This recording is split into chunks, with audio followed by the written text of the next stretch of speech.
میں فجر کے بعد خواب میں گرم دودھ کے ساتھ بسکٹ کھاتے ہوئے خود کو دیکھی، اس کی تعبیر کیا ہے؟ پلیز مجھے بتائیں۔ نحمدہ و نصلی علی رسولہ الکریم۔ خواب میں چائے دیکھنا کیسا ہوتا ہے؟ چائے اور بسکٹ، اوکے۔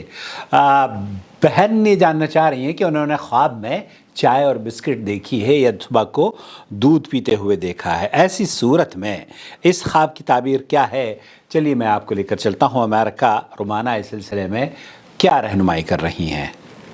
السلام علیکم ورحمۃ اللہ وبرکاتہ۔ وعلیکم السلام۔ سائلہ نے خواب میں گرم دودھ کے ساتھ بسکٹ کھاتے دیکھا۔ اچھا خواب ہے۔ ممکن ہے کہ انہیں دودھ اور بسکٹ کھانے کا شوق ہو اور یہ بریک فاسٹ وغیرہ میں دودھ اور بسکٹ لیا کرتی ہوں اور ان کے خیالات میں یہی چیز ہو اور خواب میں پھر وہی بات آ گئی ہو۔ اور یہ بھی ممکن ہے کہ یہ خواب آؤٹ آف دا بلو آیا ہو، یعنی کہ انہوں نے سوچا بھی نہیں اور ان کو یہ خواب آ گیا۔ ایسی صورت میں یہ خواب مبارک ہے کیونکہ دودھ کا دیکھنا اچھا ہوتا ہے۔ دودھ فطرت ہے اور دودھ مبارک ہوتا ہے۔ انہوں نے خواب میں دودھ دیکھا، وہ علم کی اور دین کے رجحان کی، اچھائی کی، رزق حلال کی طرف اشارہ بھی ہو سکتا ہے۔ بے شک۔ اور سائرہ نے خواب میں بسکٹ بھی کھایا ہے، لیکن چونکہ انہوں نے ذائقہ نہیں بتایا تو میں گمان کرتی ہوں کہ بسکٹ کا ذائقہ عمدہ ہے۔ ماشاءاللہ۔ خواب میں کسی بھی حلال چیز کا کھانا اچھی علامت ہے۔ بسکٹ جو ہے وہ سبزی اور پھل کی طرح زمین سے نہیں نکلتا، اس کو محنت کر کے تیار کیا جاتا ہے، یا پھر وہ فیکٹری میں تیار ہوتا ہے یا گھر میں بیک کیا جاتا ہے۔ دونوں صورتوں میں محنت کی جاتی ہے۔ بے شک۔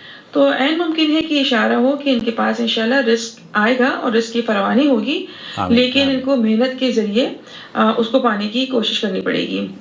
اور چونکہ انہوں نے ساتھ میں دودھ بھی پیا ہے تو ان کو آسانی بھی بہت ملے گی انشاءاللہ۔ رزق کی فراوانی کی طرف بھی اشارہ ہے۔ ہو سکتا ہے کسی قسم کی فیکٹری میں نوکری یا کسی قسم کے رزق کے حصول کی خوشخبری ہو۔ اچھا خواب ہے، اللہ سبحانہ تعالیٰ اس کو مبارک کرے اور ان کو آسانیاں دیں اور دین و دنیا کے علم میں اضافہ فرمائے انشاءاللہ۔ آمین یا رب العالمین۔ تو یہ بہت شکریہ، یہ بہت خوبصورت خواب ہے اور حلال رزق کے فراوانی کا ایک سبب ہے انشاءاللہ تعالیٰ۔ اور حلال چیز کو کھانا، دودھ تو فطرت ہے، بے شک اللہ کے رسول صلی اللہ علیہ وسلم نے دودھ ہی کو اختیار کیا تھا، اور میں دہی کھا رہا ہوں، یہ دیکھیے بسم اللہ، انشاءاللہ تعالیٰ ایک مبارک خواب ہے۔ اللہ تعالیٰ آپ کو بہت سارے رزق حلال سے مالا مال فرما دے اور ہر طرح کی آزمائشوں سے آپ کو بچا لے۔ دیکھتے رہیے نور ٹی وی جدہ۔ وما أرسلنا من قبلك إلا رجالا نوحي إليهم فاسألوا أهل الذكر إن كنتم لا تعلمون بالبينات والزبر وأنزلنا إليك الذكر لتبين للناس ما نزل إليهم ولعلهم يتفكرون أفأمن الذين مكروا السيئات أن يخسف الله بهم الأرض أو يأتيهم العذاب من حيث لا يشعرون